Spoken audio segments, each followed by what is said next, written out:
Hello everyone, Guamadness here with another video. Today we're going to be going over the stats and champion points of the Eternity Dragonknight tank build.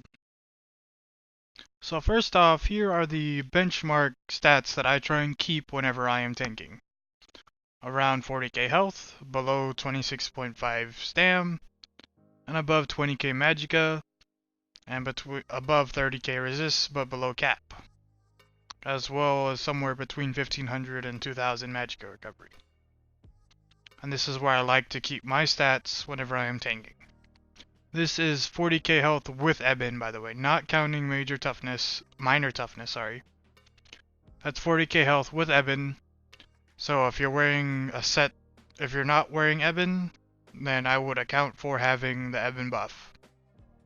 If you are wearing Ebon, then make your stats 40k, and you're good to go. Later on in the video, you're going to see a few screenshots of some setups that I took screenshots of. Not all of the ones that I have, not anywhere near all of them that I have, but they're just a handful of them, and they're going to be at the end of the video. But anyways, a few points I need to make. Again, around 40k health, counting Ebon. So it's like 1.2k if you're not wearing Ebon. That's like the bonus you're going to get if you're not wearing Ebon. Keep that in mind. Or you could just have someone with Ebon group up with you, and then you can see while you're adjusting your attributes what that is. That's what I usually do. For the stam pool, why below 26.5? I find that after this pretty much breaking point, this is what I'll call it, the breaking point. Like after that, you're going to see diminished returns and almost zero benefit after going higher stamina pool than this. It's not necessary to go higher than your stamina. Some will even stop at below that at 25. That's fine. Completely doable.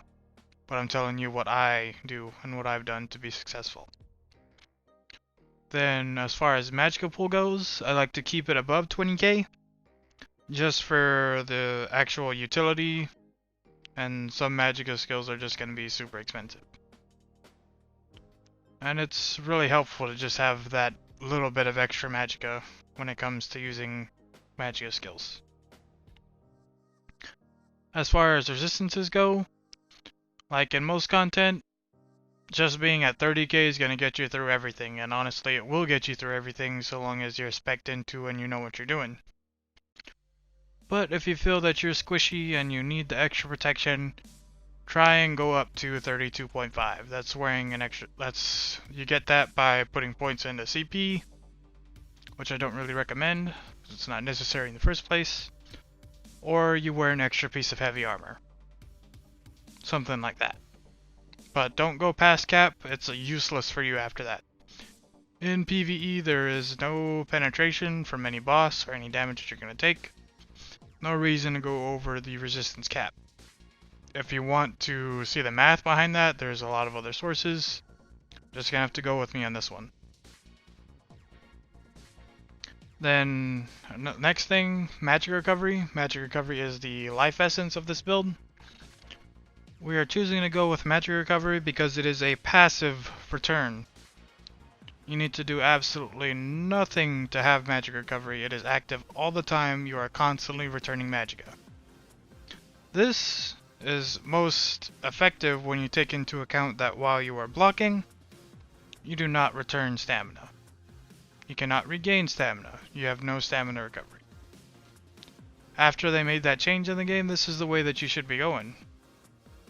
Like patches and years ago, it used to be you could return stamina while blocking and it was godlike. Now, however, you switch over to magic recovery and you make use of the Dragonknight passive, sorry. Make use of the Dragonknight passive, you get something like 1k stam for every Earthen Heart ability you cast. And if you use a bunch of magic recovery, you can use an Igneous Shield, which is another life essence of this build. Use Igneous like once every 2 seconds. Something like that. And like if you watch any of the content that I tank, you'll see me spamming Igneous all the time. Pretty simple. So like as far as stats goes, this is where you want to be, and this is where I suggest you be. You can tweak it just a little bit here and there, but that's up to you, that's up to your playstyle. I'm just letting you know what I do to be successful. Next, we're going to be assuming that you have 810 champion points, which is the cap at the moment. Pre-scale breaker DLC. Anyways, here is the red CP that I use, and this is like general CP for every trial. You do not need to change your red CP per trial. As a tank, you do not need to change your red CP per trial. It's not necessary. You do not need that much in Spell Shield that a lot of CP templates go after. You don't need that, you're going to be way over cap. It's not necessary. For a tank, that is. So here, 61 Ironclad, 56 Hardy, 56 Ellie, 51 Thick Skin, 23 Bastion, 23 Quick Recovery. Again, life essence of this build is Bastion. 10%, that's like a 10% bonus to your Igneous Shield. And Igneous, you are spamming all the time. Quick Recovery is very helpful, just healing received. If you keep your Dragon's Blood up, Minor Vitality, and all your passives as a Dragonknight, you're going to receive a ton of healing in the first place. Quick Recovery is a bonus here. But if you do not agree with Quick Recovery, go ahead and put those in Physical Resistance, which is Heavy Armor Focus, or in Spell Shield if you want, or even put some more into Thick Skinned, or any of the other places. Quick Recovery is up for debate, but I say Quick Recovery is good, and I like having it there. Helpful to you and your healers. As far as Ironclad goes, a lot of people are going to try and say Ironclad's too low and you're taking 3% or 4% more damage, something like that. I only use Ironclad will only help you when you're taking big, giant, massive hits. That's when Ironclad is the best. When you're taking big 20k hits at a time, that's when that 3% is going to matter. But at the same time, that 20k hit is going to be affected by Hardy and or Thick Skinned. Or Ally Defender and or Thick Skinned. Pretty simple there. Anyways, that's red CP. I will have an alternative red CP layout in a little bit right after I go after the green and blue CP in a second.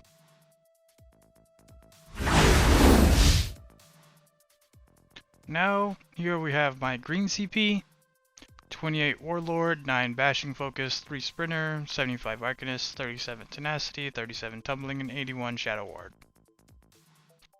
Green CP is pretty important, especially given we are a Magic Recovery build. 75 Arcanist is huge, that's 14% extra Magic Recovery, that is our main focus here. On top of that, Shadow Ward, up next. You can lower Shadow Ward and put it into other places.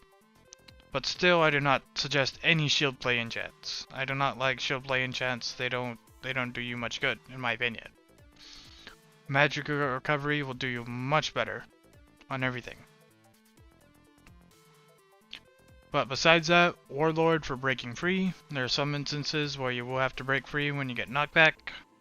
Such as VSS when you get heavy attacked by Navi, or you get knocked back by a Atronach Cleave type thing.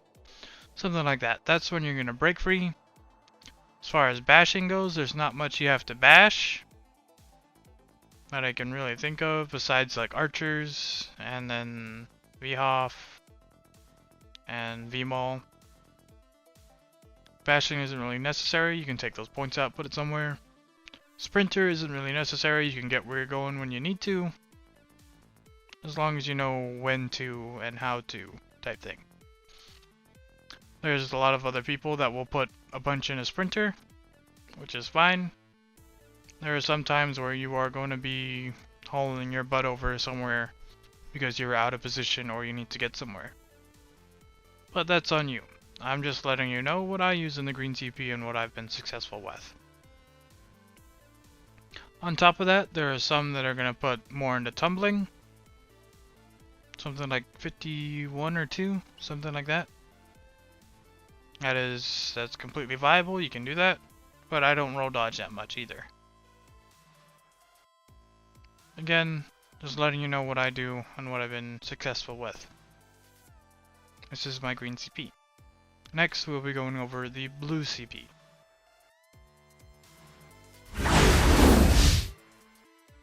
Here's the most basic tree, the blue CP. Blue CP, all I'm doing is 100 Blessed, 81 Elfborn, 88 Master at Arms, and 81 Precise Strikes. Pretty simple, increase your healing and the crit heals that you do essentially. Being a build that uses Vigor and Dragon's Blood. Other than that, like the minimal damage you do is all going to be direct damage attacks. You're not going to have dots or hots unless you're using Engulfing. Or maybe even Ash Cloud or Spiders, something like that. But most of your damage is going to be from direct attacks. Blue CP is up in the air for most people, but 100 Blessed is almost always there. You're doing a lot of healing, self-healing, group healing as a tank. You're not a healer main, but the extra healing you do will help you and the group. So keep that in mind when you're looking at your blue CP.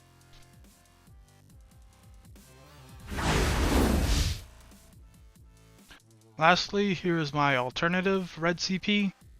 61 Ironclad, 66 Thick Skin, and then Flex, Hardy, and Elemental Defender, with Bastion and a change to Quick Recovery. Basically, in this alternative red CP, you're going to increase your Thick Skin and Quick Recovery, and then flex your Hardy and Elemental Defender. And something like Sanctum, for an example, just a raw example, something like Sanctum, you'll want to keep more into Hardy and Thick Skinned, and take some out of Elemental Defender. Pretty simple there. Alternatively, like you can drop it down to 27 instead of 32, and put some into something else like your heavy armor focus or your spell shield if you're lacking. Something like that. And you could even bring down Thick Skin some more and put it into, again, heavy armor focus or spell shield, depending on where you're at on your resistances. As long as you are at your benchmarks, I should say, red CP does not need to be messed with on this one or the previous one as far as heavy armor or spell shield goes. Well, that's on the gear setups and combos that you choose for yourself. Next thing that you're going to see is some screenshots of my tank. And these are all with Ebon, without minor toughness, sorry, why do I keep saying that? With Ebon and without minor toughness.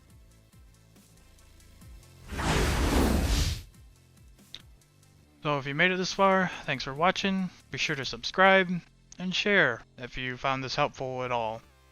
Share with your tanks and make Tamriel tanks great again. Oh, that was a good one. Sorry, not sorry. But anyways, in these videos, in these screenshots, you're gonna see my tank with a buff screenshot of just attribute points, tri-stat food, with stage 1 vampirism, with Ebon in the group, and without minor toughness. And really all that changes is the attribute points that you get to benchmark, and then you go. And that's it. And this is just a few examples, not all of them that I have. Again, get your stats to these and you should be alright. That's it for this section of the video. Thanks for watching. Next, we'll be going over skills, playstyle, and a few other things. See y'all then.